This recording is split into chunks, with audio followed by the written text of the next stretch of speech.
But first, Bret, a Fox News alert. The UN Commission chairman says it's investigating 14 alleged cases of chemical attacks in Syria. Now, we heard that, 12 to 14. They were smaller. So that is all along with the news over the weekend that the president has a deal, it looks like, signed and implemented by the Secretary of State. What do you think about where we're at right now with Syria? It's a big if. I mean, if you talk to anybody up here on Capitol Hill and any expert foreign policy-wise, the big if is if Russia and Syria can come to the table with what's on that paper and really deliver. If it happens, the administration could have a bit of a victory here, but there's a lot of skepticism about the deal overall and Russia really coming together with Assad running the show. That's one thing that is definitely clear. Assad will stay in power. Mm-hmm.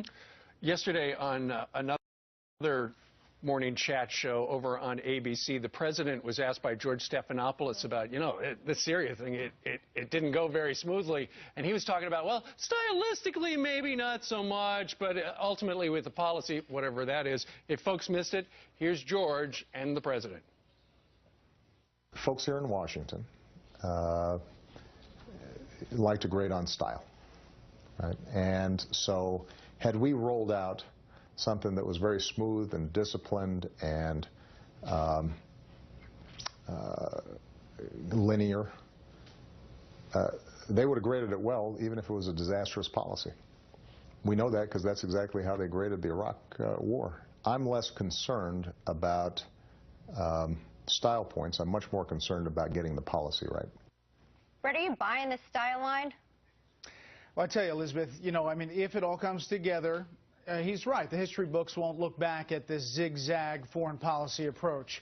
If it works, that's a big if, as I said at first. But secondly, how this all was rolled out, I mean, on the same day that the administration accepted the Russia proposal, essentially, the president talking about it, you had this administration passing up paperwork on Capitol Hill saying why Russia should not be trusted in this whole deal. And style points, as the president puts them, matter around the world. You have North Korea restarting a reactor in the wake of all of this. You have Iran emboldened in the wake of all of this. And you even have liberal Democrats up on Capitol Hill, perhaps, standing up to this president, this administration more. And that's perhaps what happened to Larry Summers, why he pulled his name from consideration for Federal Reserve Chairman. Yeah. And you know what? If it does work out, it all started with a gaffe heard around the world just a week ago today with John Kerry going off message, but it might actually work out. You never know. I mean, it's, we said at the beginning, and I was here when that happened, is, it's tough to believe that this was all orchestrated this way because there were a lot of moving parts going different